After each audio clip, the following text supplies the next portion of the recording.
Wait. Not Go back. sponsored by anybody. I never hit go live on. All right, It's live now. It is live now. This episode of the Off-Road Podcast is sponsored by Warren Power Tank and Medical Gear Outfitters. Off-Road Podcast 298 truck guns. Tonight, Aaron rings a gong.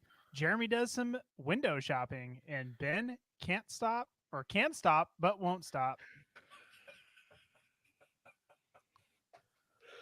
And the music's not working. Oh no. What the heck? It's not playing. Yeah. No, nothing's playing. You guys can't hear it, right? Nope. Oh, You're going to have to do it dry. oh my goodness. All right. Welcome to the Off-Road Podcast, the podcast about everything off-road. We cover the news, review products, and interview people in the off-road industry. I'm your host, Ben, and I'm here with my co-hosts, Aaron and Jeremy, along with the also the hosts of the AR15 Podcast, Nick and Garth. The weekend review is brought to you by Medical Gear Outfitters. What are you waiting for? Are you waiting to have a casualty on the trail? Check out medicalgearoutfitters.com to get straightened out. Medical Gear Outfitters has everything you need, whether you're going out for the day or traveling on a year-long expedition. Head over there to get off-road specific kits that meet all of your needs. And while you're there, make sure you use Off-Road Podcast for 10% off. So I got that tourniquet talked about last week and the week before. My soft tourniquet. I got a chance to pull it apart and goof around with it a little bit, and I like it. I probably won't change all my tourniquets out to it, but I will probably buy more of them. I just bought this one for now. It's supposed to be Coyote, and it's more like a OD. So in case color coordination is a big thing for your gear, heads up on that. You've got problems if you're worried about color coordination with your medical gear. Well, there are people out there where that might everything's got to match. Might be a deal. Oh no, my tourniquet doesn't match my rifle. You got to look good when you're saving your own life. Oh, apparently. Yeah. Just give it to a Scar owner, because that'll just be another part of that 50 Shades of FDE. Exactly. So one thing I do like about it, so I've got the North American Rescue cat tourniquet, and all my tourniquets are the North American Rescue ones, and it's got a metal windlass, so it feels really strong. I don't think that the North American Rescue ones break. I know that the Ching Chong Meow Chinese copy ones do break. So that's a thing, but I've not heard of these plastic ones breaking, but it just feels more substantial, and it folds a little flatter. Oh, so, yeah, that definitely packs a lot in it. Yeah, it still takes up about the same size and everything, but it's a little skinnier this way, and then this part that holds the windlass once you're done cutting off your circulation is a little chunkier on that than it is on this. So anyways, yeah, I like it. I'm excited. Oh, the other part that I did like about it, let me whip it open real quick, is that on this end it's got this hook. Sorry, wasn't prepared to give a tourniquet class, but it's got this hook. Oh, it's inside out. There we go. So you can disconnect it, wrap it around a limb, and then reconnect it without having to slide it all the way down a leg or something like that. So that is nice. Yeah, pretty cool. You better keep practicing with that, because boy, you did. Yeah, right. I just died trying to show it off on television. Yeah. We got some comments here. Josh says we're talking guns tonight. Yeehaw. And Mac says he's looking forward to this one also. And Josh says FDE is life. Plastic. I got to correct you. He said yee. Oh, it does say yee. Yeah, yee. Yeah. And then he also comments that the plastic cat tourniquets are one-time use. Don't even train with the ones you'll be using in real life. So I have heard that before. If you want to train with them, set one aside, mark it as a trainer, only use it as a trainer. So there you go. That's our Medical Gear Outfitters talk.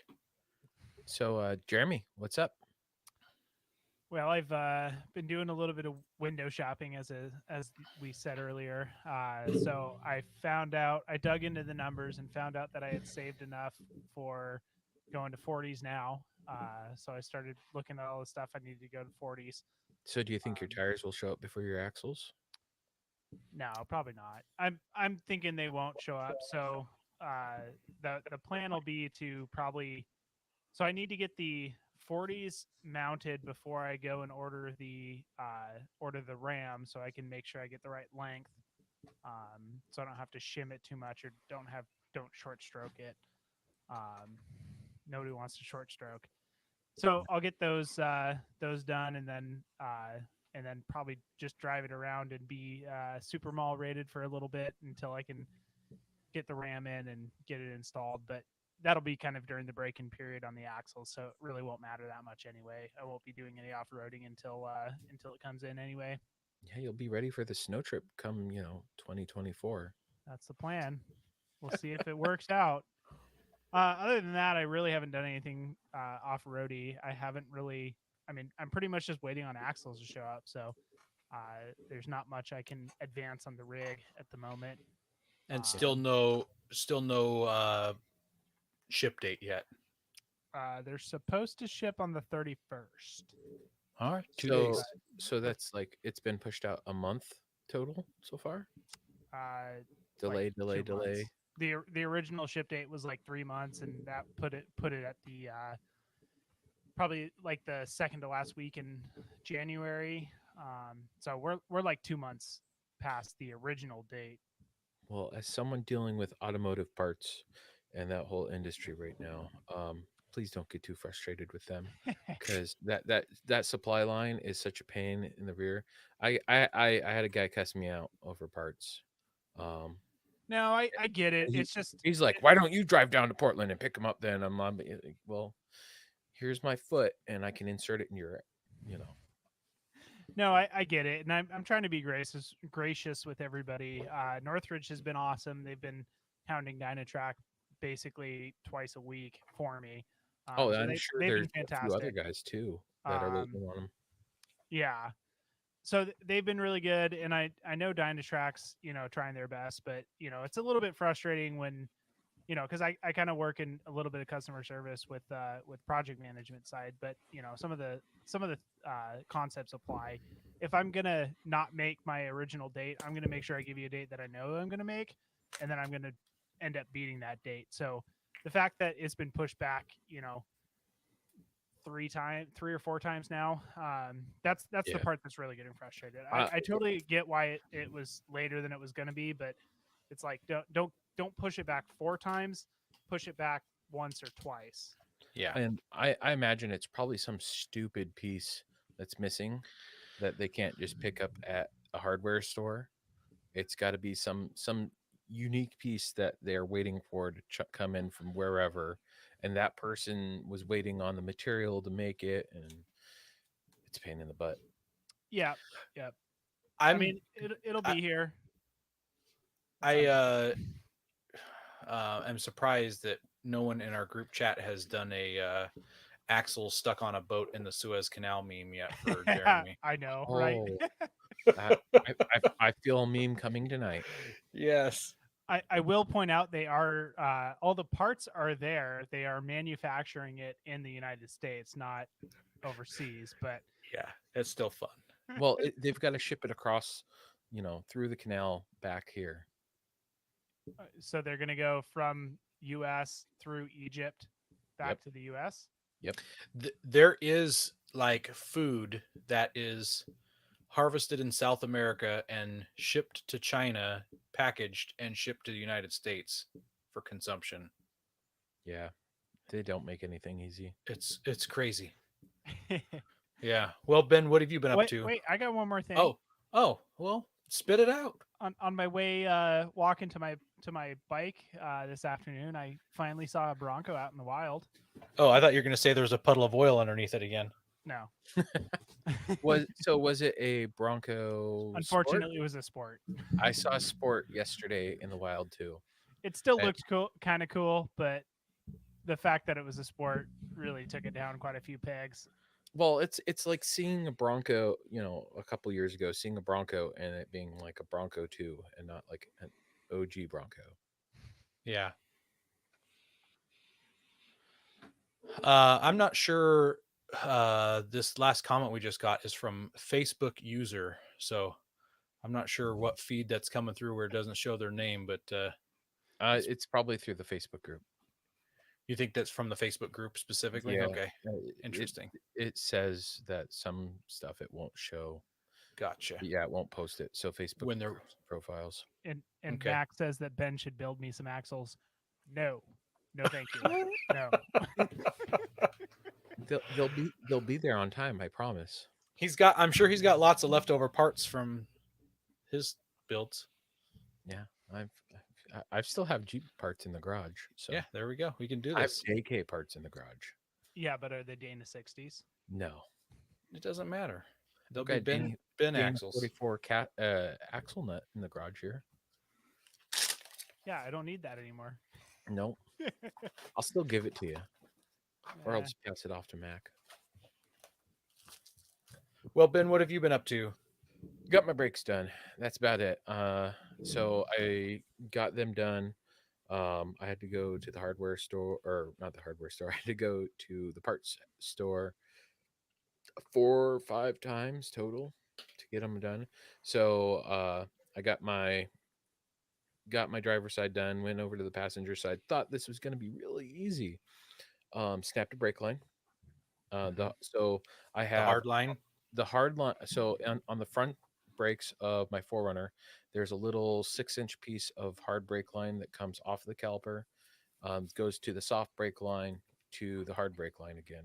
Weird. And it was so corroded that it actually, instead of the nut twisting, the hose or the hard line twisted on the short side, and so it snapped that. I was pretty mad. But I pulled out the flaring tool and all that, was going to do a new one. And then I went to the parts store to get some brake line, and they actually had a fresh brake line, and all I had to do was bend it. So your soft line doesn't go directly into the caliper. In the front, in the rear, it does. Interesting. Yeah, I know. I've never seen that before.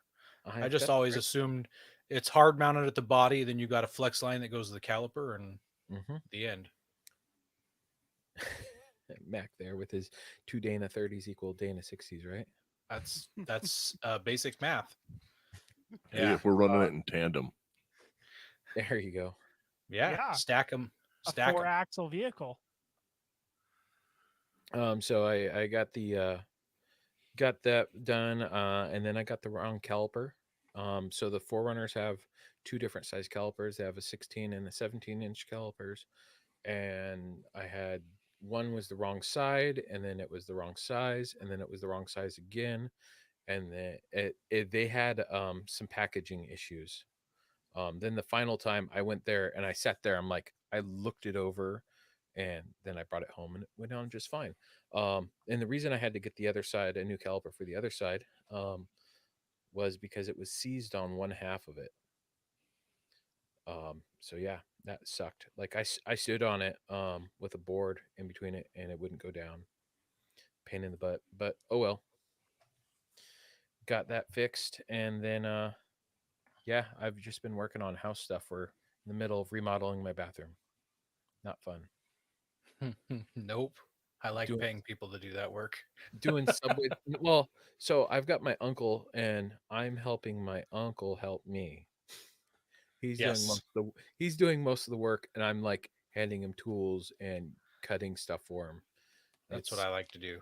Yeah, it's tedious work, but it's getting done quickly. Yeah. I'm down to the 2 last walls to tile. All the prep work's done.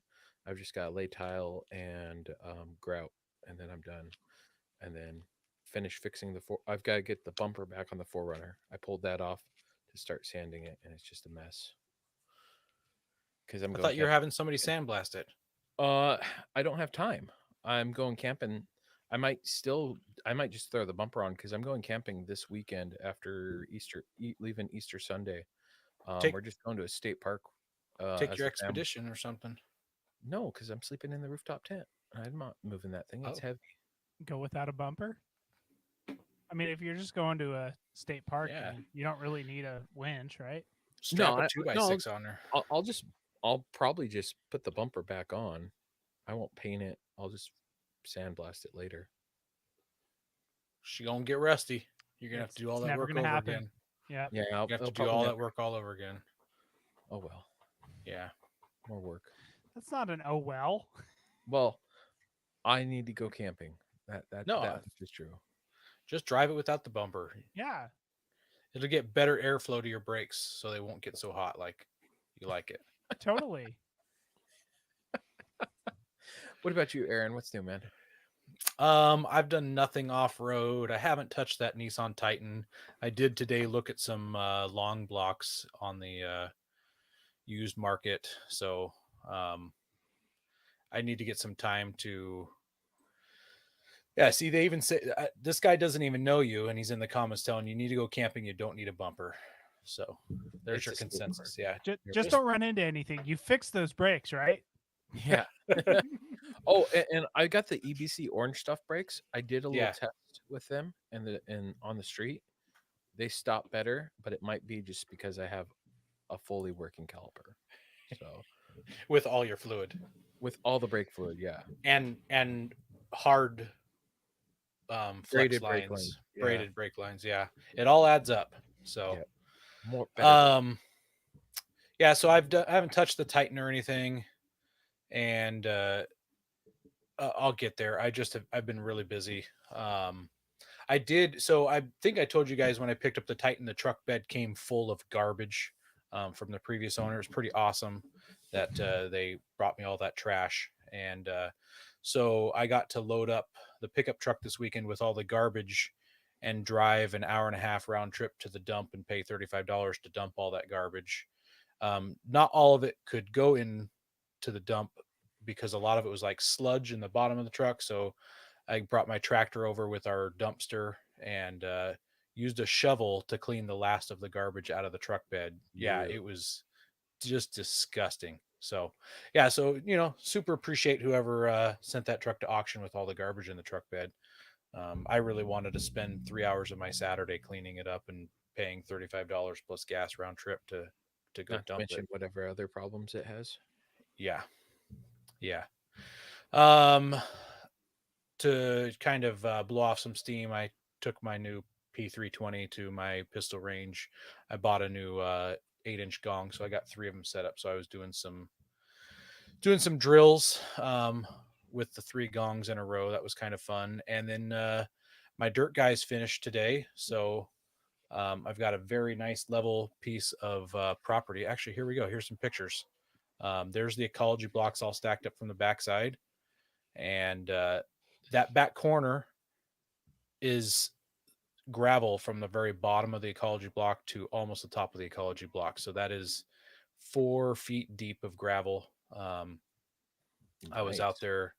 I got off work early one day, and so I was out there running the compactor and the jumping jack, and because you can't just dump 4 feet of gravel and leave it because it'll settle. What? And I know, right? So you're supposed to compact it every 6 to 8 inches. So they dump a lift of gravel in there and compact it, and it's got to be wet. And so it's quite the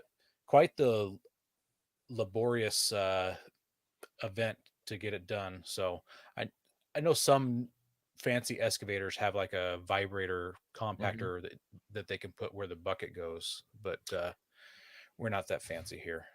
You're putting in a pole barn there, right? For your shop. It's pole barn Yep. and stuff. Yep. So are they gonna dig out that gravel that was already laid down to put in the posts? Yep, they sure will. That sucks. It does. But it's they have a they use a bobcat with a 2-inch diameter auger bit to drill down.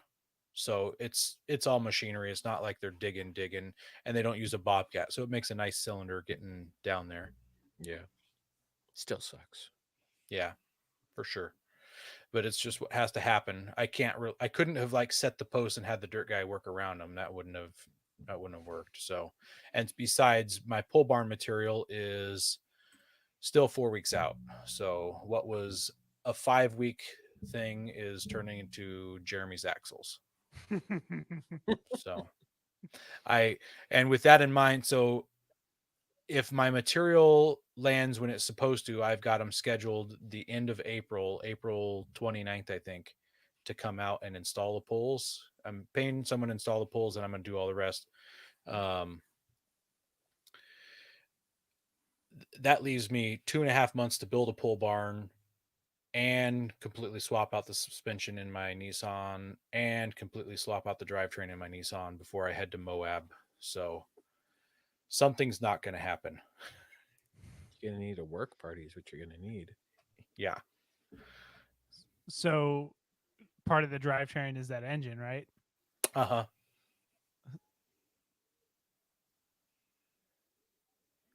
Yeah. Which I don't have a running one at this point. So yeah, we got there's a lot going on. I did whisper in my wife's ear about maybe not bringing a trailer and towing the Nissan, just driving the F-150 and renting a Jeep in Colorado and renting a Jeep in Moab. I did the math on the difference in fuel economy driving the truck versus driving the truck pulling a trailer, and it would pay for half of all the rentals for like 5 or 6 days of Jeep rental. So there you go. It's tempting, but I really want to bring my Nissan out there. I think I'll get some hate if I show up to Moab and rent a Jeep rather than taking my Nissan out there. Yeah, I wouldn't give you hate. We'll give you hate. I wouldn't give you hate. I'd just make fun of you. Exactly. Just say, finally, you came over to the right side. Yeah. Well, we've got you guys been really quiet over there in South Dakota, but we've got Nick and Garth on with us from the AR15 podcast. Have you guys done anything off-road related in the past couple of weeks? Well, I had to take my expedition into the shop for mystery electrical problems. Ooh, that's always fun. Typical expedition. Yeah. Yep. It's the turnkey, no crank, no start, no nothing, just 100% gremlins. So it's a crank position sensor or a cam position sensor, something like that, probably. Yep. It just went out. So I pulled the Dodge off of ranch duty, and it gets to see hardball again. And drive that every day, and nothing like driving that crew cab long box pickup around, because banging gears in a 6-speed manual in town is super fun. Oh, I'd love that. You don't, I mean, it's not like you have stop and go traffic, do you? No, not generally. Yeah. No. Like it's about hitting the 2 stoplights, timing them right. I mean, 5 o'clock gets a little crazy for about 20 minutes, but yeah. That's about it. In my neck of the woods, it's gearing up to be farming season here. In fact, we had to pull off the highway. So this 8-wheeled tractor pulling a big old disc harrow thing behind it as it drove through town. It was so wide. We had to be on the shoulder for it to drive down the middle of the road.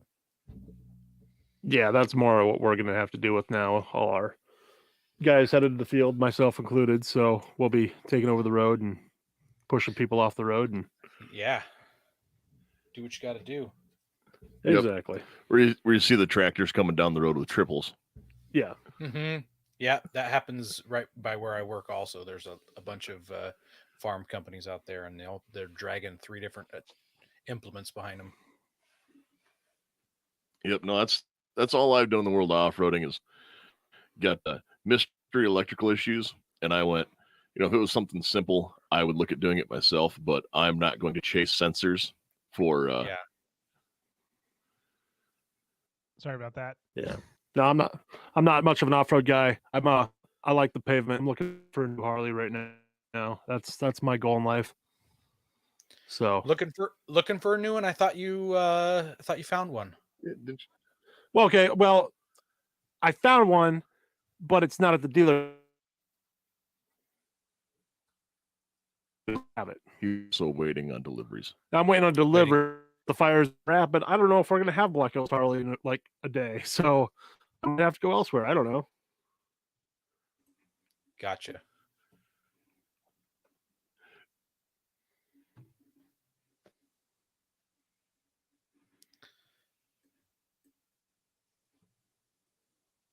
So yeah, that's about it on our end. We haven't been up to much here, other than for off-roady stuff. I mean, other than me constantly swearing at my side-by-side because it's calving season and it runs in the mud and the dirt, and I'm constantly working on it.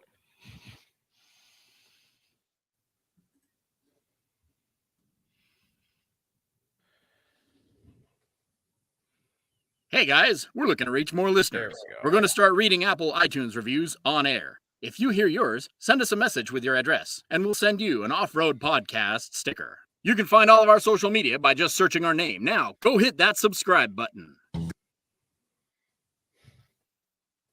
Well, we've been a little lacking in checking our iTunes reviews, so we just got to it, and we've got one here from Tim 1986, and it says the best combinations of hosts thus far. These guys are really getting good lately.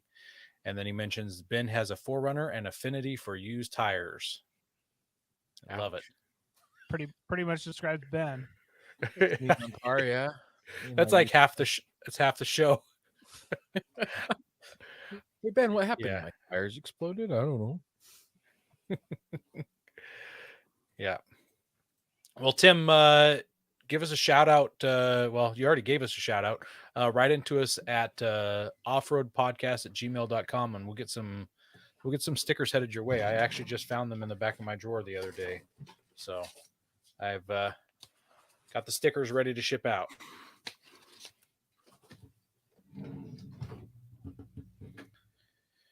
We also want to thank our sponsor, Patriot Patch. Head over to patriotpatch.co and check out their selection of great patches, shirts, cleaning mats, signs, and stickers.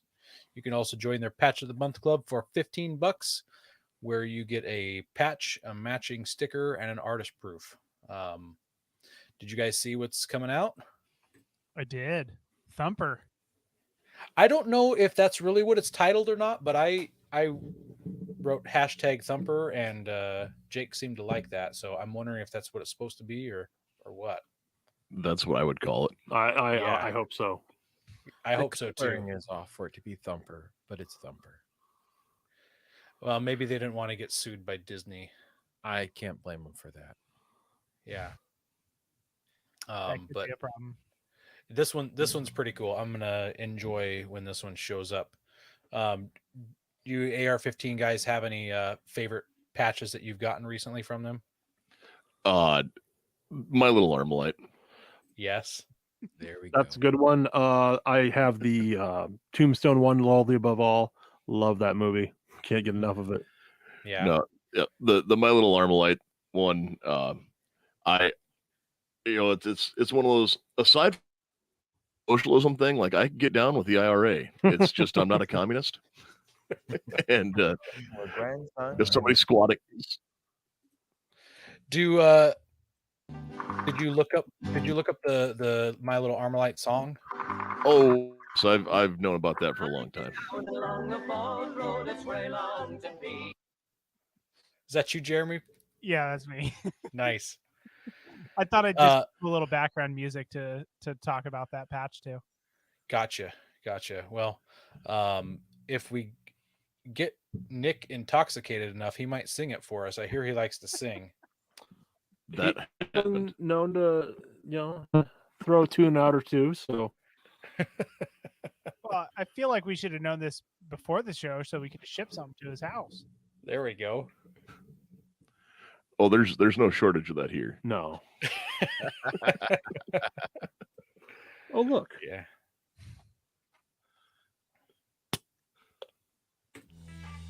The news is brought to you by PowerTank, the ultimate mobile onboard air system for performance, versatility, and reliability. They are your source for all air-related accessories. Check them out at powertank.com.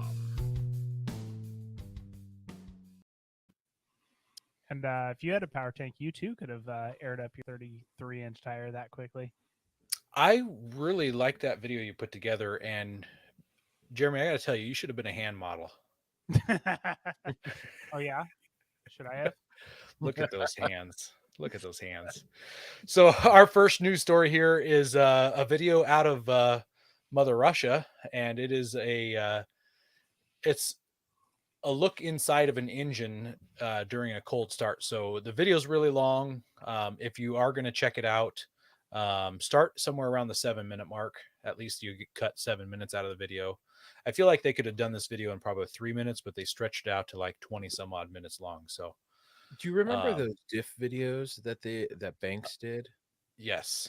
If you like those videos and the knowledge you gain from those that video is really awesome. I saw the video pretty early on. I didn't see that we were throwing it in the news, and I was like, oh sweet, I watched this video. Did you watch the cold start one or the regular one? Because he also did one. I went and watched both. I Okay. found the cold start one first, and I was like, this is amazing. This is why you want to let your engine warm up and use a block heater and all these things. And then it was like, wow, that's what it looks like regularly. Sweet. So in this video, it's negative 22 degrees Fahrenheit. And so that's pretty cold. It doesn't get that cold here in the Pacific Northwest. How about in South Dakota where you guys are at? Oh, what do we see? -40 this winter? Yep, we had done a -40 here a couple weeks ago, or month and a half. Yeah, something like that. And you probably just start your car and just start driving it, or you got a block heater plugged in? Yeah, most guys have a block heater. Yep, a block heater. Again, I've been a diesel guy for a long time, so when it gets that cold, it just gets started and left running. Yeah. Oh wow! It's like all night long. I've had it run for 2-3 days at a time before when it's been that cold and I didn't have access to it somewhere. Wow, that's serious. Well, that's one reason why I want to share this video with you guys on the show, because I expected South Dakota to have some cold winters. So Yep. I hope my wife isn't currently listening, because I was also trying to get her to move to South Dakota with me, and she's like, it's cold there. I'm like, yeah, it's the same latitude as our state. How much colder could it be? Yeah, but we have freedom out here, so. Yes. Yep. For sure. And I think that's why I want to move there. So these Russian guys, they took some acrylic and they made a rocker cover and an oil pan out of this clear acrylic, so that you could see the oil sitting in the oil pan. And when they start it up, you can look in the top to see if it's getting oil up top. And spoiler alert, it does not get up top. Some of it comes up with the timing chain, and we got some notes here in the comment that says y'all's governor is a goddess. I don't think they're talking about me here in Oregon. No, I'm pretty sure they're talking about my neighbor. Yeah. So, yeah. So the oil is so thick it doesn't make it to the camshaft. Only a little bit on the timing chain, and they actually end up breaking the drive shaft on the distributor, so it snaps the gear off of the distributor. So if you're watching live, I'm showing a shot from that, and that's from the oil pan side. Yeah, so it's got a little bit of turbulence up front where the bottom of the timing chain is probably coming into contact with some stuff there. So yeah, it was a fun video. It's just a little long, so make sure you've got some popcorn or something to eat while you're doing it. See, and that's why I've let my vehicle run for 2-3 days when it's that cold. Yeah, you don't want to break the distributor in your diesel. Well, I don't really, that wouldn't be as much of a problem. Yeah, they don't have spark plugs, so they don't have distributors. That's make sure you choke it too. Yeah. Our next story here is about the Subaru Outback. I threw this one in here too because I thought that maybe these South Dakota AR15 podcast boys probably drove Subarus. I'm not sure. They keep saying no, but I'm not sure. I think they might just be embarrassed. But Subaru has they've got this like off-roady version that they're introducing. So it's got a redesigned grill. Yeah, that's not really a big deal, but it's got a redesigned grill. It's got some shorter overhang on the front and rear bumpers, which means you got better approach and departure angle. Larger fender flares. It's got taller sidewalls on the tires, which usually is the bane of car guys' existence. They want the shorter sidewall for better handling, but us off-road guys, the bigger the sidewall, the more cushion you're going to get while off-road if you're aired down, and you're going to get more traction if you're aired down with better tires and stuff like that. It's going to come with skid plates. They don't know if it's coming with a lift or not, but it totally looks lifted. So pretty slick.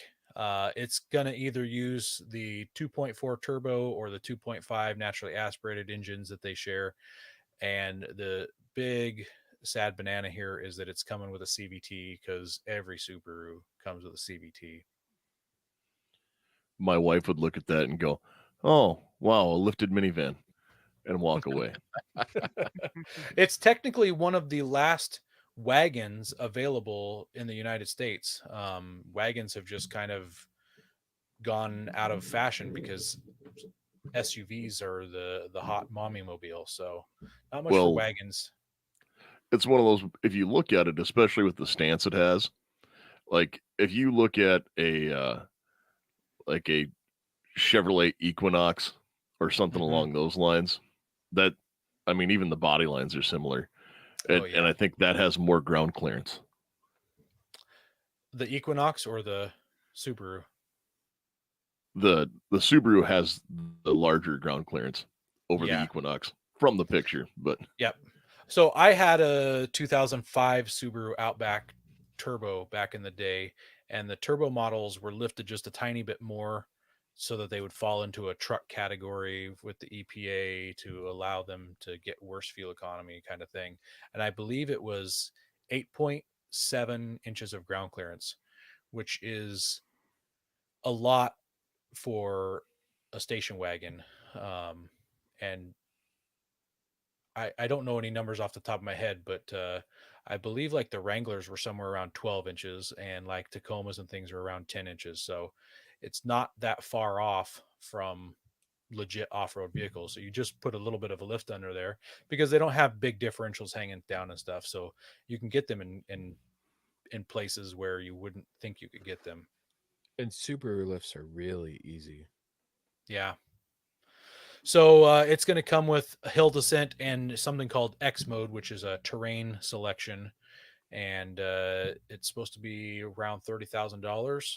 And tomorrow, if you're listening live, tomorrow, March 30th at 8 a.m. Pacific Standard Time, it's going to make its debut online. So you can check it out tomorrow and find out all the actual details, the real details, not the guess details. I'm curious how it's going to stack up next to like a Bronco Sport, because that's probably going to be its competitor market. Oh yeah, definitely. A lot of people might say, "Why are you talking about Subaru Outbacks?" But once again, there's definitely a market for these for people who go hiking and car camping. Like Ben, if he wasn't needing to take his rooftop tent, could totally take. Actually, he could put the rooftop tent on this and totally take this to local campgrounds and Forest Service campgrounds and stuff like that. There's nothing wrong with that, but it's when you want to step into some more wheeling and things like that they aren't as capable. Yeah. So that's our news.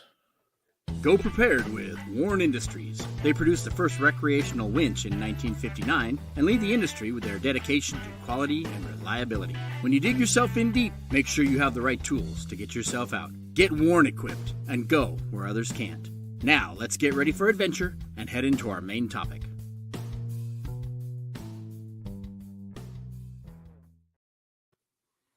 If you're watching live, I want to say, Jeremy, good job on this video. Yeah, even if you're not watching live. That was the one that one took me the longest because I actually had some good footage for it. The other ones I kind of had to scrounge some stuff up. So we got to take some good footage for the other ones.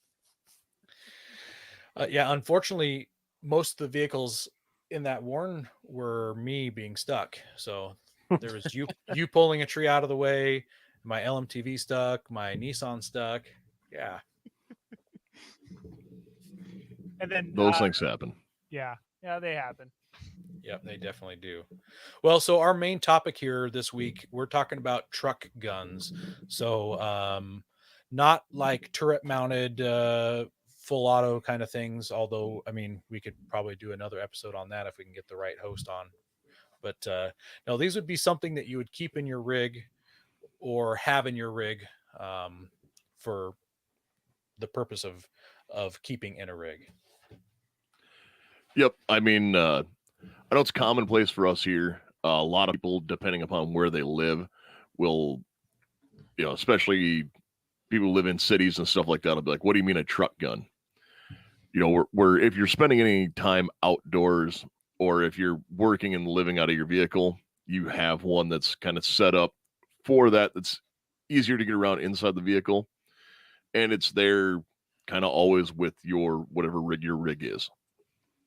And even worse, well, not worse, more out here, like especially where I live in a smaller town, my guns don't leave my trucks. I don't know everyone's, I guess, rules and regulations from state to state, but out here, since we kind of have freedoms that, are a little bit more lax than others. Yeah. I have a few guns that just constantly live in my truck. So you'll still see guys running around with like a 1989 Chevy pickup, the old square bodies with the gun racks in the back window with rifles and shotguns in them parked on Main Street. Yeah. Like that's still common. Hallelujah. versus if you did that in Seattle, some guy, oh my goodness, gun snatcher might have to come save your rifle. Yeah, something like that. That's not something that happens here. No, yeah. So we know, guys, your car is not a holster. Like I understand that. That's something that is often said. But I know that when we look at the show notes here coming up, you have, the platforms, AR15, AR9, pistols, SBRs, and rifles, etc. So my preferred truck gun is actually this one right here. And we'll go like that, make sure everyone can see it's unloaded. I'm not pointing it at Garth's head. No, it's totally fine. I've only been shot once, so it's fine. But this is my 10.5-inch AR pistol, and it lives in my vehicle most of the time if I'm there. It it's set up with a 2.5 power primer. Oh, and then I hit my microphone cord and got out of the way. But it has a 2.5 power primary arms prism optic on it, and I can hit an 8-inch plate at 300 meters with it, so it can do pretty much everything I need to do with it.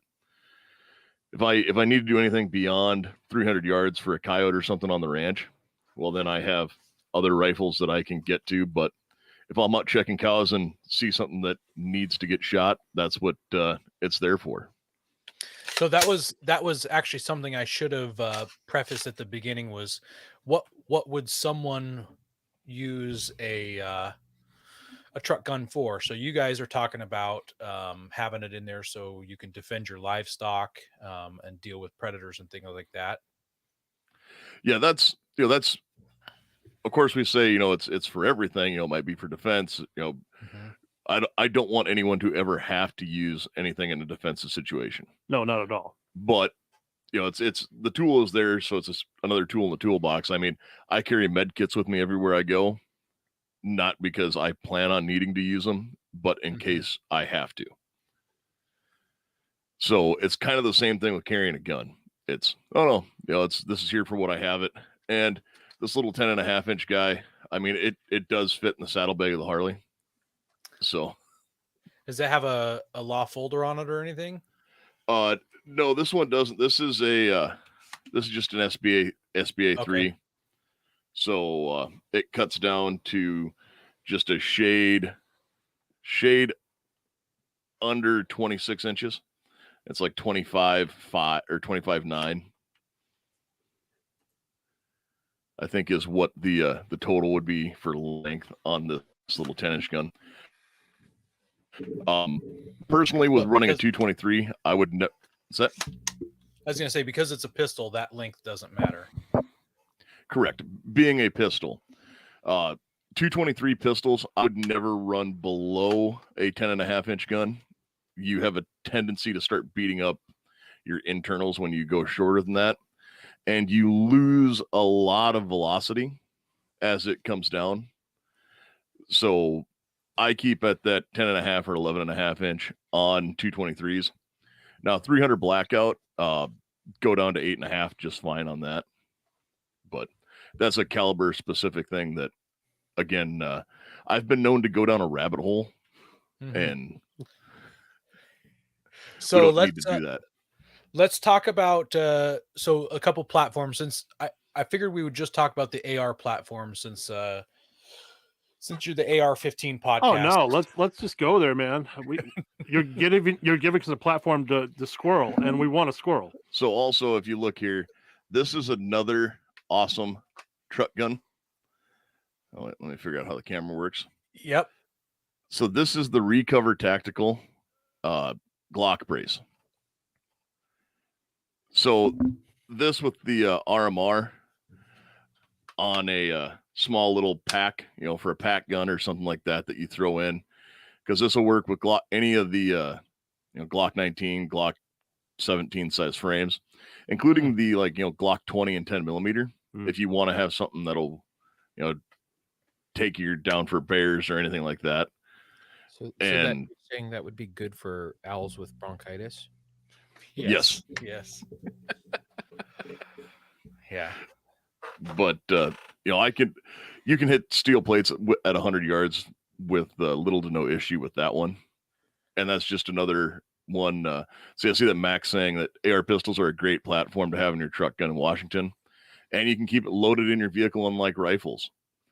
That is something that I can speak to a little bit as well. So I teach pistol classes and carbine classes, and a lot of states have mandates about keeping rifles unloaded, but pistols are perfectly fine.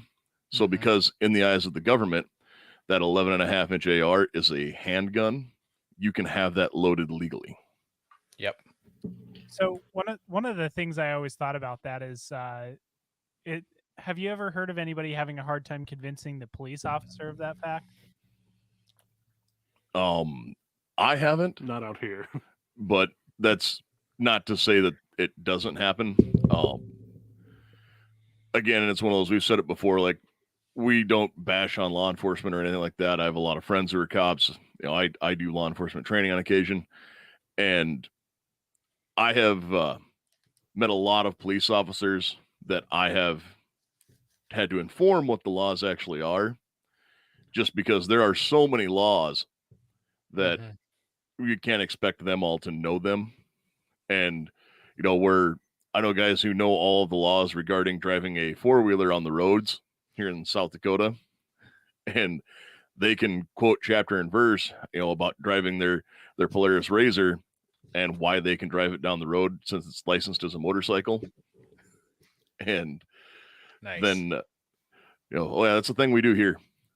They license Razors as a motorcycle, and people drive them around town because, I don't know, they need to burn tires. That's what I do. So I know. Yeah. Is it mandatory to drive it on two wheels when it's on the road, though? It's a motorcycle.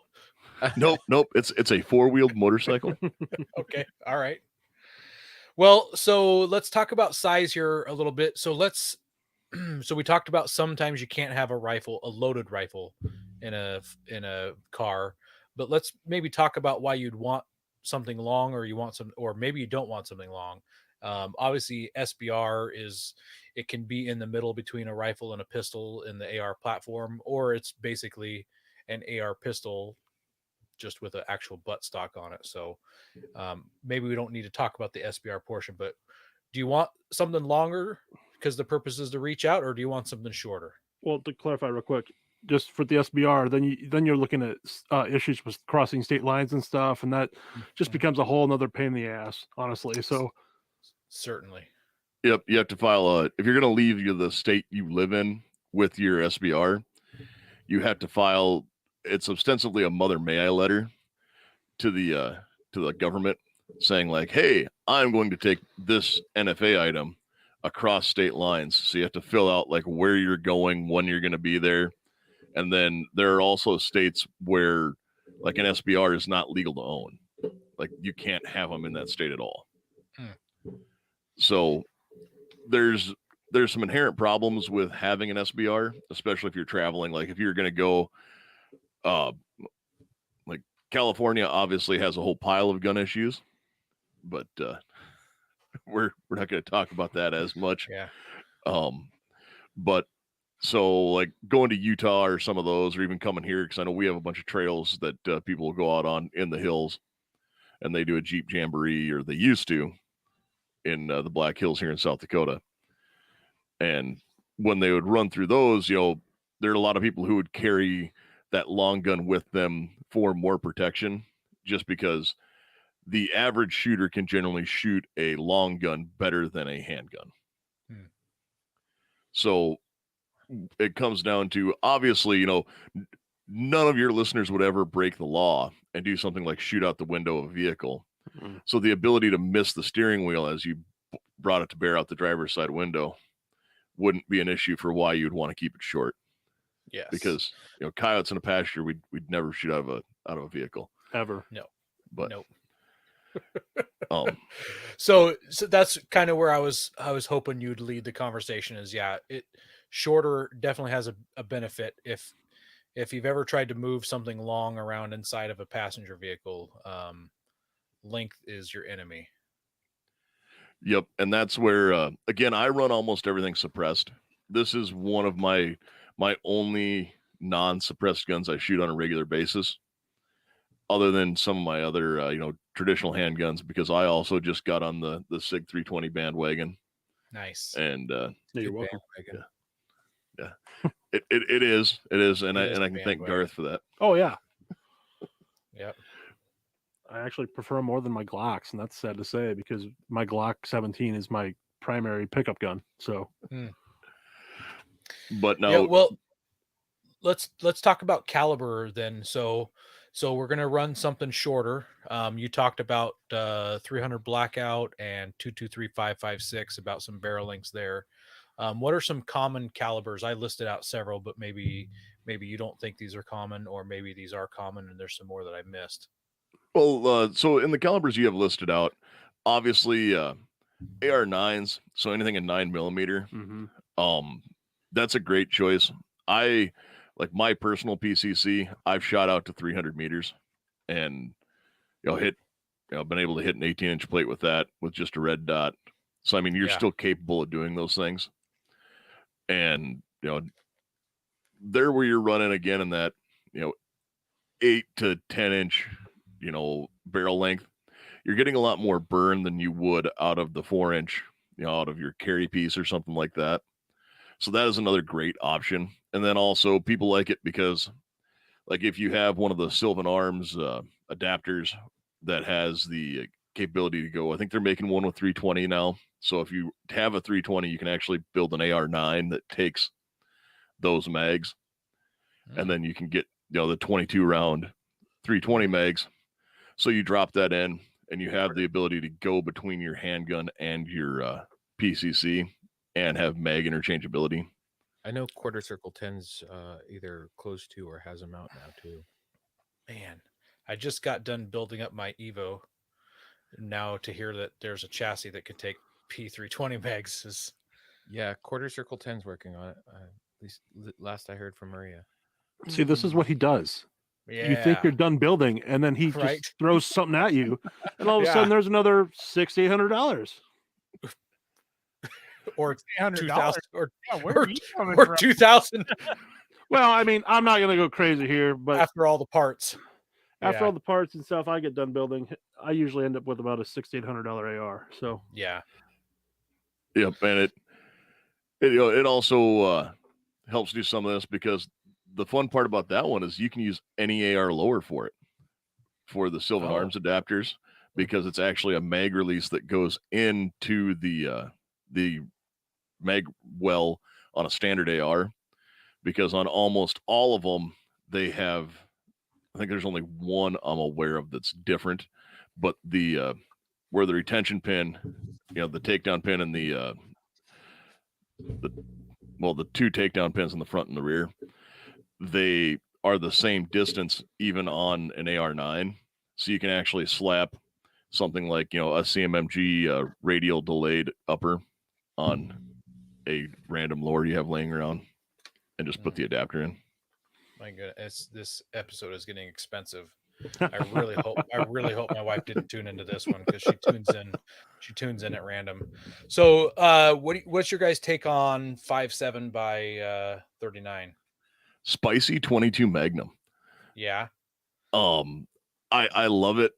Last year when I went to SHOT Show, I shot the Ruger 5.7 in when they first came out with that, and I was really impressed with it, just because out of the box they had us shooting it at 100 yards. Oh, wonderful. And I mean, it was iron sights. I took 2 sighters into the berm, and they gave us 7 rounds. So I put 2 into the berm to make sure where I was hitting, and then I dumped 5 rounds into a steel silhouette at 100 yards. And I went, okay, this will do. And ammo cost a lot for a 5.7, which can kind of be the prohibiting factor for it. That is it's cool. Like, P90 mags hold 50 rounds each. Yeah, that's awesome. And you can get ARs that you can slap the P90 mag on top. Yep, those are kind of hard to find anymore. Like, really? They were all the hotness there for a little bit, and now they're kind of hard to find. But like Double Star is making the DB57 now. I want to say it was Double Star, or no, Diamondback, not Double Star, Diamondback. Okay. And they're actually using the FN57 magazine, and I believe they have one, or it will also accept the Ruger. I can't confirm that it takes the Ruger mag as well. So, but it's a little AR pistol. Something that I'm picking up a theme on here is that you can have your truck gun take the same magazines as your carry pistol and have some interchangeability. Would that be a big factor for somebody who wants a truck gun? For some people, yes, just because of having that commonality. I know that magazines can get expensive, and how many mags do you want to have? Because not everyone buys them in crates of 100. So, that there's some of us that might do that. And yeah, I like to carry. It's, if I'm gonna have a long gun, just my standard thing for owning it, I keep 10 mags for each long gun and a minimum of 5 mags for each handgun. Now, that doesn't mean that's how many I carry with me all the time, but that is kind of the standard that I like to say you should roll with, because a magazine is a wear item. So springs go bad, everything like that, and it's good to have backups. Yeah. Any other calibers roll off the top of your head? I threw out 7.62 by 3.9, and I put 4.58 SOCOM in here just to be funny. I'm probably not very many people rocking that as a truck gun, but wouldn't that be awesome? Down south, there are guys doing that for the hogs. Yep, the hogs. Another one that I'm seeing people do is the 350 Legend. Straight wall cartridge, has that knockdown power. I know that I watched one take out a hog, super quick this week or last weekend, and it worked great. So we've got a comment here. Christopher Watts says 10 millimeter. That's actually a great one, and I believe you can get ARs chambered in that. You can. I know that CMMG is making the Banshee in it. A lot of them with the 45 series. Arrow is allegedly going to come out with another version with a version of their EPC lower that will take the 10 millimeter and 45 mags. So speaking of magazines, so without thinking about any statewide bans on capacities or anything like that, would you want to have the most capacity or the least capacity or things like that? If you're trying to maneuver something around inside your vehicle, do you want the 30 round mag sticking out the bottom, or do you want something a little low profile, or are you just going to go whole hog and have that D60 drum? I guess it depends on the situation. Honestly, I would prefer just to have that 30 round mag, at least a 30 round mag. Yep, I run a standard 30 round magazine on everything, but And I guess I also that's if we're use talking it for, about the AR-15s specifically.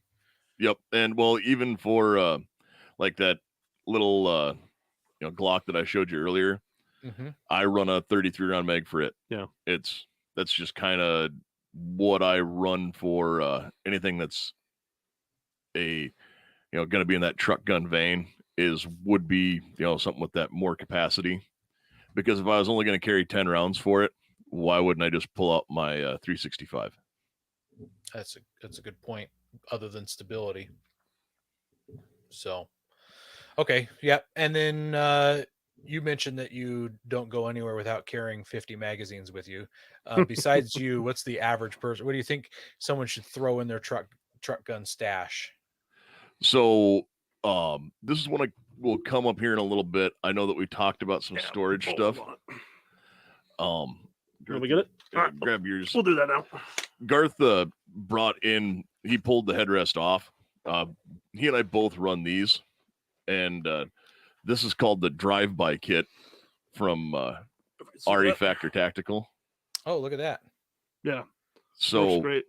It comes with, it holds 2 mags, and then the pouch is, I know him and I both run it the same way.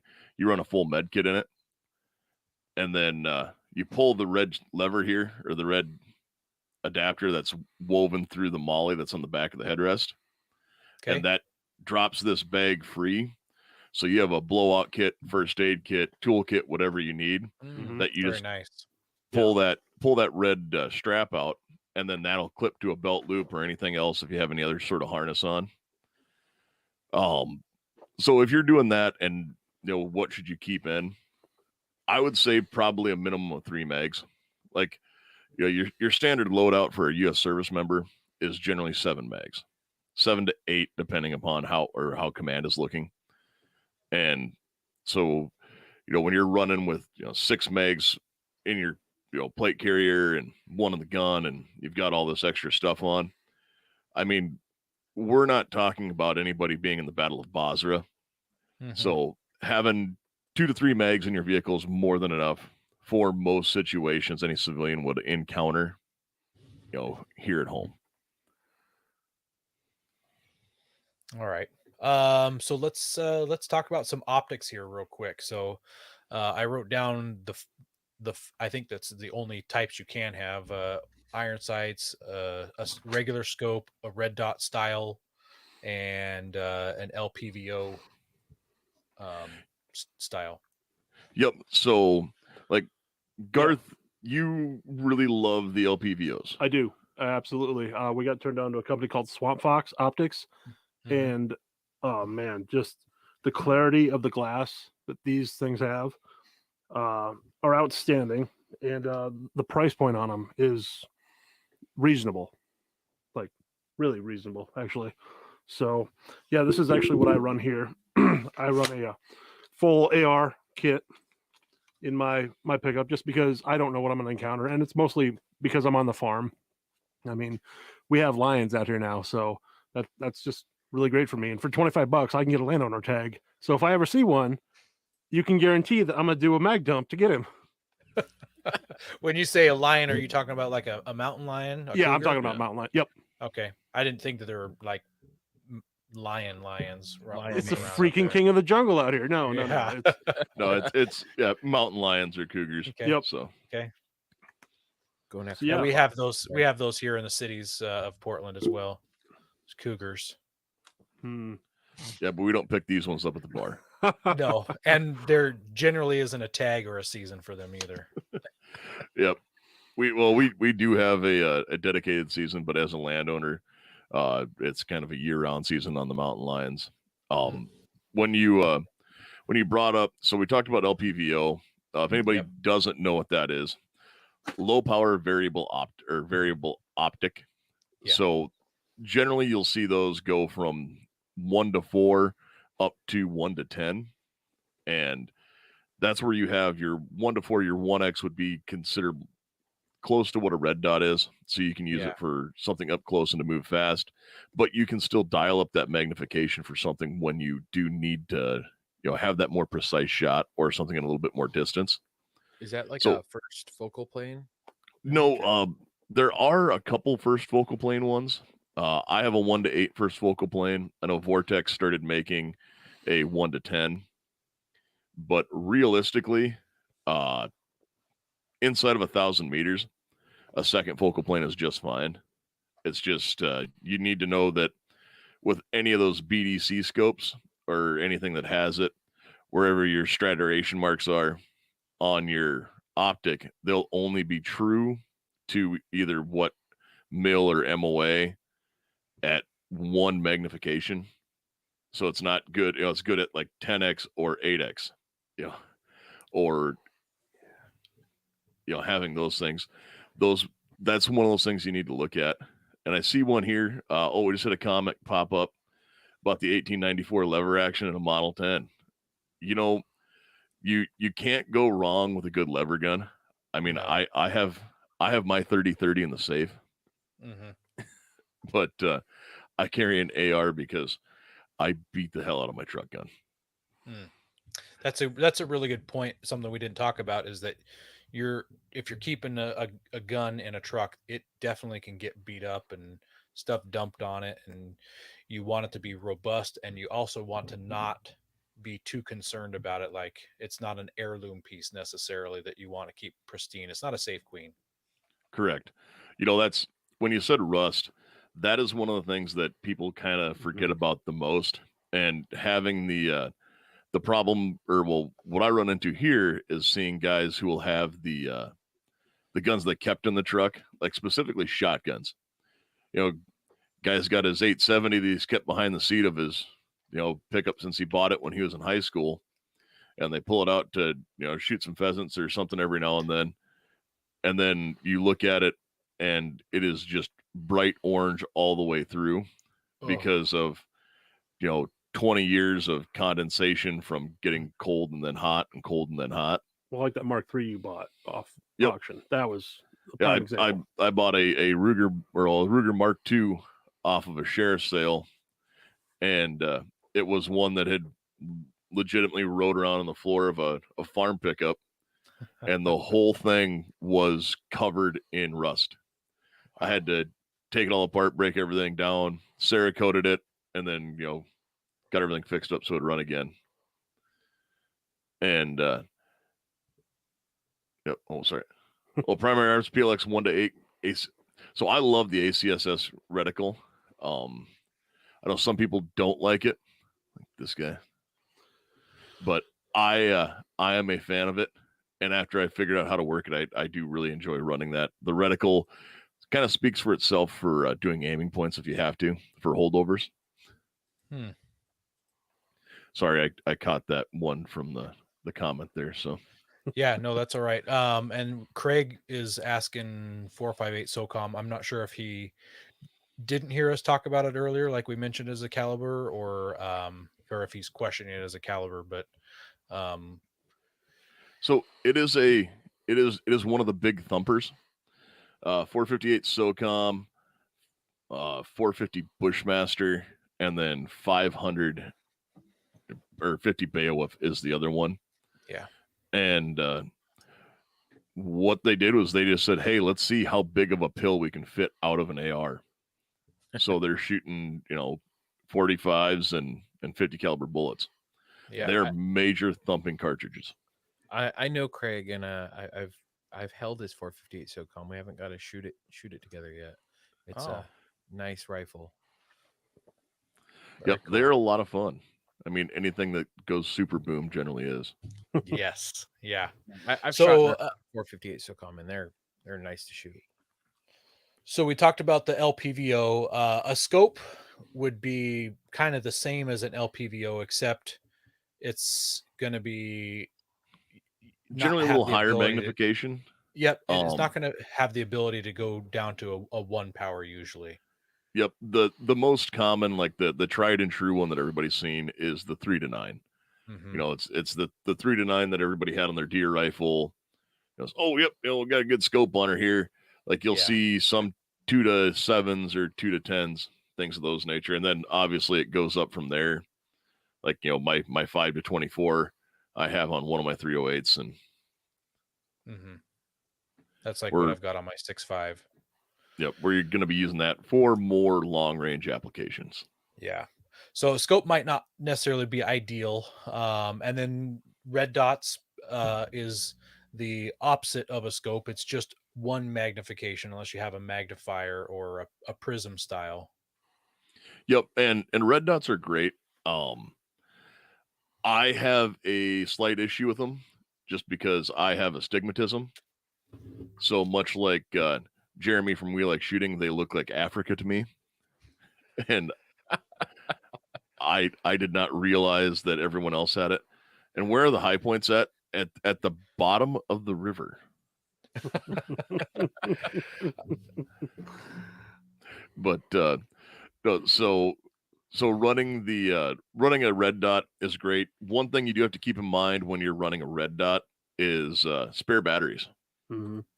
Mhm. Because I have done that before where I had a red dot and didn't realize I didn't have batteries for it, and it went dead, and you can't really guess where that is. Yeah. I mean, you can. So that's where having those backup irons is great to have.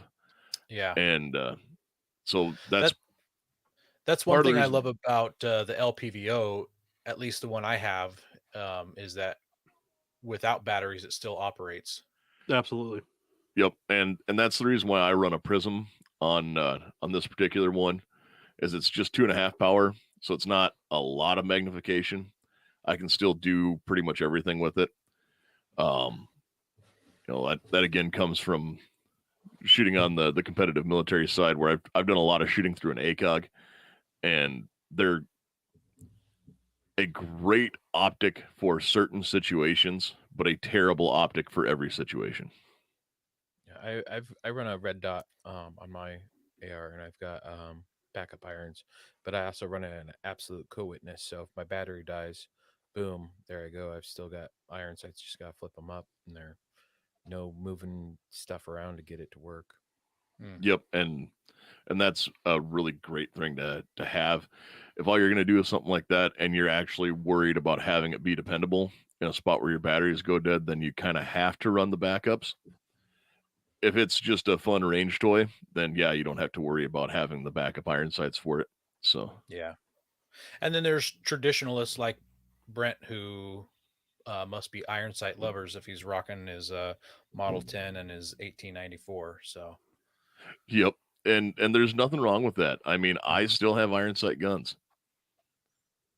So, you know, can you give us a kind of a quick synopsis of why someone might want to build their own truck gun versus buying something pre-built? well, aside from it, like anything else, you get a sense of accomplishment by looking at it and building the parts together. You also learn how everything works a little bit better if you build it yourself rather than just buying one off the shelf. And generally, it means something a little bit more to you on an emotional level. Because, I mean, you know, you guys at the Off-Road Podcast, why don't you just pay to have somebody work on all your stuff? Because it's too expensive.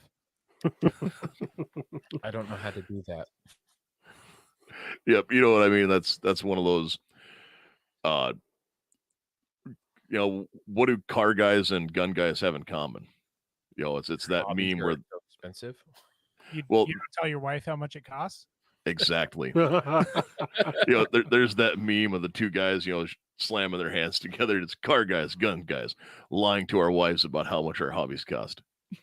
And, you know, ends up being kind of the same thing. We're not all, so much as the Geardo guys are all about having the newest, latest, greatest things, but we're tinkerers. When you build it yourself, you can pick the rail you want. You can pick the type of mounting system you want to run. Look at your different optics choices, figure out which grips you like the most, do your trigger, go through all that, and you can go through a big rabbit hole of research. Mm-hmm. Or you can pick up a rifle off the shelf and be like, yep, this is the one will work for me, and then you can start upgrading it later. Or you can just you upgrade it later. Yeah, that's what you do. Overwheel Bound says currently it's a lot easier to find complete rifles versus finding quality parts to put together a rifle. Upside to being able to put together a rifle is knowing it intricately. And yeah, that's what they're saying here, and I totally agree. Yep. It is one of those where having the capability to tear everything down and fix broken parts on it is a really, really good thing. Yeah. To just be able to do that. And you guys were talking earlier about, well, not just lumber for building pole barns and axles, but the gun industry also. I mean, you guys have tried to buy ammo, right? Yeah. Or any gun parts in the last year. It is super hard to find. Got lucky. I got a couple of these M855 green tip range packs last Friday. I bought the last two. Well, we're supposed to be doing a 308 build for the show, and this is as far as we've gotten in about 2 months. I haven't heard you guys talk about it much, so yeah, it's like you said, parts are a little hard to find and a little spendy to do. So, yep. So it's one of those that kind of took a back burner to some other things because it's we'll get some parts for it. Yeah, but we'll get there. Yeah. Well, let's talk about where you're going to stick your gun in your rig, whether it's a car, a truck, a motorhome, whatever. The first thing that come to my mind is the gun rack in the back window, or you just slam it in your glove box, or you just tuck it between the seats, right? That's where you traditionally keep your firearms. You say those things like they don't happen. It's supposed to be satire, but unfortunately it's true. People think that you can just tuck a firearm between the center console and your seat and you're good to go. Well, or my personal favorite, the magnets. I hate the magnets. Yeah. The magnets that you glue and or screw into your dash. And you do those things. Granted, those are generally for a handgun, and a lot of that stuff is something that you kind of just keep on your person. I do know people who will mount holsters to the underside of their dash or to the side of their center console. Me. Yep, because when when you take your concealed carry piece or your carry piece off, then you mount it there, because if you're a little fluffy, like the two of us, then you don't have to have everything be rubbing while you're driving. Well, I just carry hashtag gun bunny. Yep. And so there are the locking center consoles where you can pull either pull out the guts of existing center console armrest and put a locking one in, which do work. You can find those that will fit full on rifles. There are things like the truck vault and the big sliders that come out the back that you can put a bunch of other gear in as well. I know one company was making lockable under seat storage that had gun racks in it for like under the back seat of a pickup. And of course, Dodge with the Ram box, they do sell those with a rifle rack. Mm-hmm. Oh, really? I didn't know that. Yep. It's a sportsman's package, they call it. And those Ram boxes on the side, you can get a built-in bow or rifle rack for them. And that's one place you can keep them. Obviously, that's not super quick and accessible. One of the other ways I've seen it is I have seen these for a long time, but I have never actually purchased one because I am too cheap to buy this. Is the Grayman Tactical Seat Back. And I want to say it's like $400 for the setup that has a AR lock that locks it into place on like your passenger seat. So I mean, as you were talking, I thought of one more, and I can't remember who makes it or anything, so I'm just going to have to describe it. But I saw one where it goes between the B pillars above your head, and it like expands and presses. Is that who it is? Yeah, and you can clip a rifle or two above your head, perpendicular to the truck. I have that in my side by side. It has the dart gun for cattle and an AR. Nice. So I bet you've used that on more than just cattle. Not the dart gun. Dart gun's only been shot at cows. Oh, well. What about the AR then? Well, the AR has been shot at several other things. Yeah, I like that lock. So we're showing some pictures of the Grayman Tactical setup there, and I do like that lock. So that is a hard composite material that again is a kind of a molly setup, and they are not cheap, but they are like I think that's just the locking rifle mount. Yeah, that's $200. And couldn't someone just unclip those clips and take the whole thing off the seat back and carry the rifle and everything away? Yes. Yeah. Okay. I would love to see. I can't remember my combination, so he just unclips it and he's just holding the whole molly up, shooting with the molly and everything. You know, there's something to be said for locks keeping honest people honest. Correct. Yeah. And so where you have that, you know, that is obviously one way to do it. There's a lower cost version of that is the 511 Tactical Hex Grid for vehicles. And that's one where if you were going to do something like you were talking about renting a Jeep and wanted to have something you could take with a couple of Velcro straps, you could legit secure anything you wanted to the back of the, you know, that seat and then just roll it up and take it with when you're done. So you could have that and keep a med pack, you know, all those other things that you wanted on the back of the seat right there as well. And that's a lot cheaper. I love this comment from Overwheel Bound. He says, as far as overlanding people go, $200 is for an interior molly panel is relatively cheap. Plenty of people are buying $500 window molly brackets for less important needs. You know, that is true. It's just one of those when you look at this, that's a long way to look at it of going, ooh, that seems like something kind of expensive. But again, you're not going to get your gun stolen. Yeah. But you also shouldn't be leaving them in places where they would get stolen unattended. Correct. But if you're going to be doing it in a Jeep, I mean, soft top Jeeps, are they ever really locked?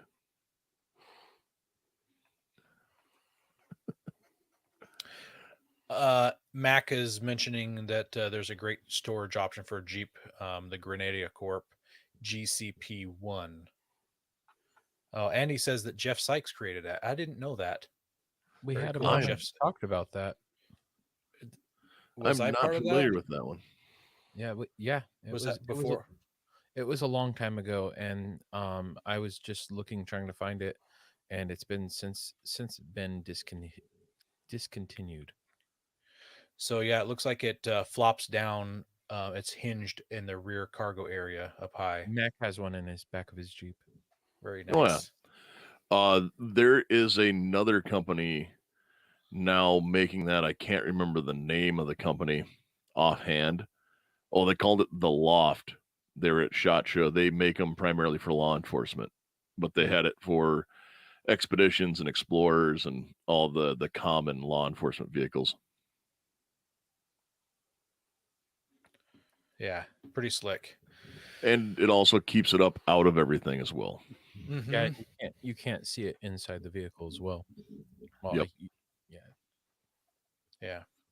Well, let's wrap this up by throwing out some honorable mentions that are not AR-15. So Mac already started us off by mentioning the High Point carbine. Sounds like you guys have a lot of love for that gun. I owned one for 2 years when I lived in Colorado for college, and as soon as I got home, I sold it because I realized how unsafe I was having it. So yeah, How unsafe you were. Yeah, it was a horrible gun. It jammed Oh. like every third round. It was awful. So Whoa. I had the carbine, and I never had a problem with the carbine. It was the pistol that.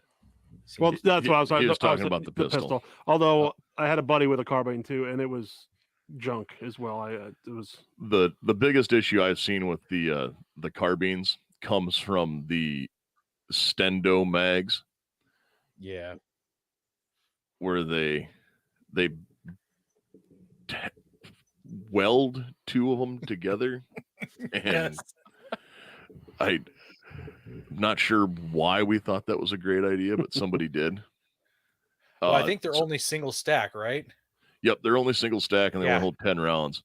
So Yeah. they have the two mags that come out kind of like this, and it's like, okay, there's a feed issue there that they'll get hung up on. Yeah. Micro Ronies are good. While we're in the honorable mention, I mean, I already showed off this. I prefer this to the Micro Roni because they haven't come out with it for the 320 yet, but I know they currently have them for Glock and Smith. Mm-hmm. And instead of $300, those are $99. Ooh, wow. I like that. I like because honestly, the Micro Roni, all it is a stabilizing brace and maybe a place to shove another magazine. It doesn't. Yeah. It doesn't do anything. Red dot on it too. That's about it. That's true. That's this true. Has my gun already has a red dot, so. Yep, the red dot on the slide here. This is $99. Wasn't there another option with a mag holder? Yep. Or was it? Yeah, that was straight from Recover Tactical.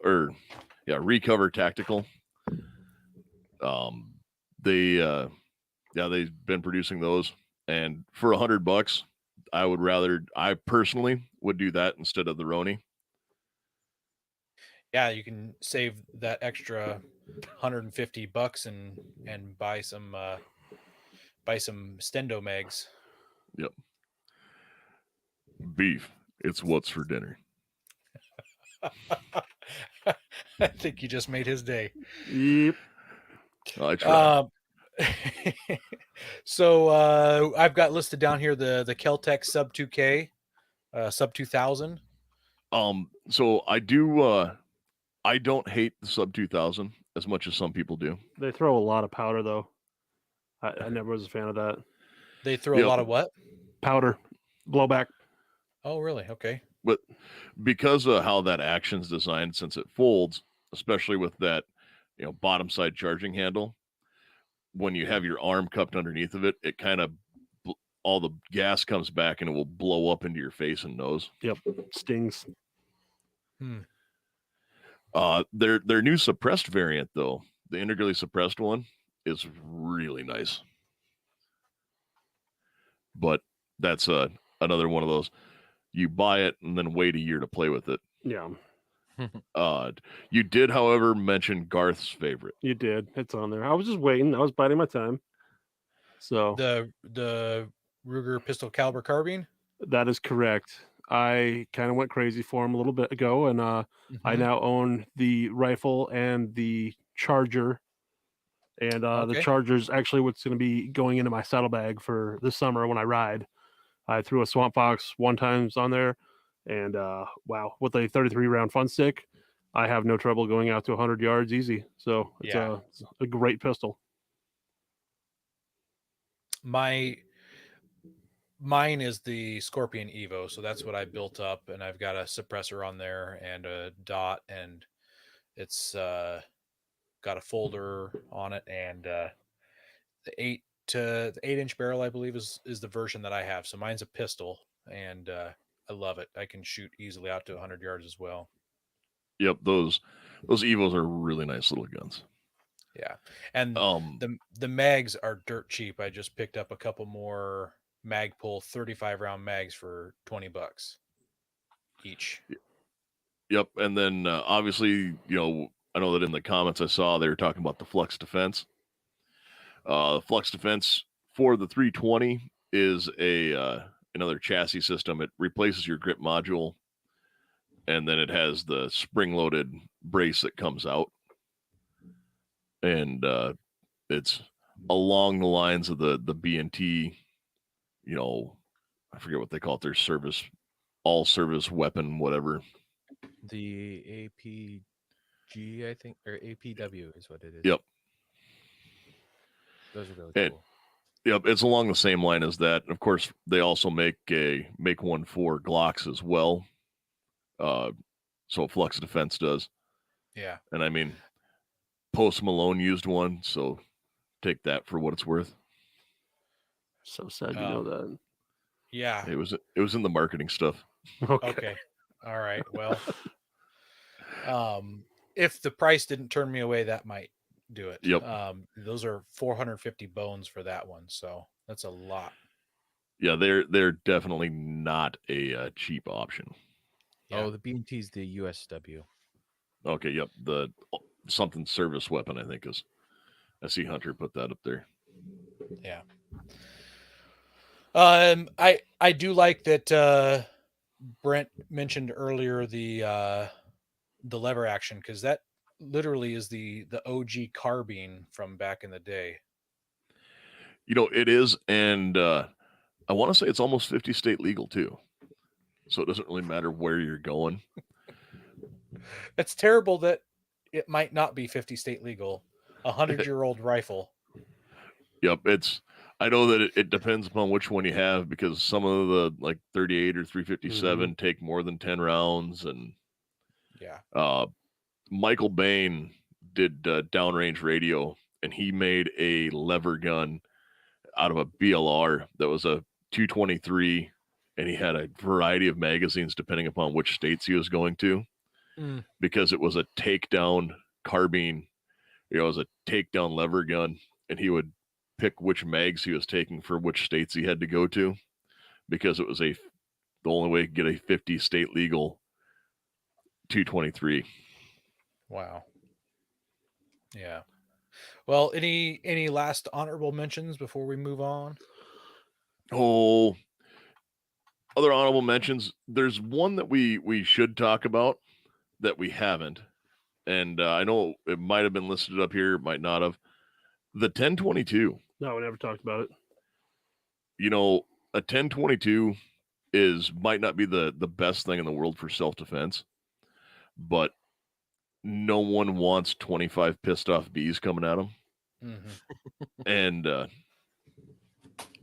if that's all you can run because of hand issues or something like that, it's also great for small game or just plinking fun, because if you're out somewhere where you can stop and have a fun, do a little shooting at some tin cans or something, what better is there to shoot at or to use than a 1022? Well, it might be the most popular tractor gun out here by far. Probably Now we're going to a new segment called the tractor guns. Well, hey, we got them. Same thing. Yeah. I'm gonna have to get one for my riding lawnmower. You joke. I don't. No, but that 1022 definitely needs to be on the list, just because. When we were talking calibers, I almost put the 22 long rifle on as a caliber, but I decided not to. So I'm glad that you brought that up. Yep, it is cheap and it's fun to shoot, because it's not always just about having it, to save yourself from a coyote or a baby from some dingoes or something like that. It's sometimes it might just be about having some fun and shooting some tin cans with your kids. Well, it's the only caliber you can still take out and actually shoot and not cry when you get back from the range. So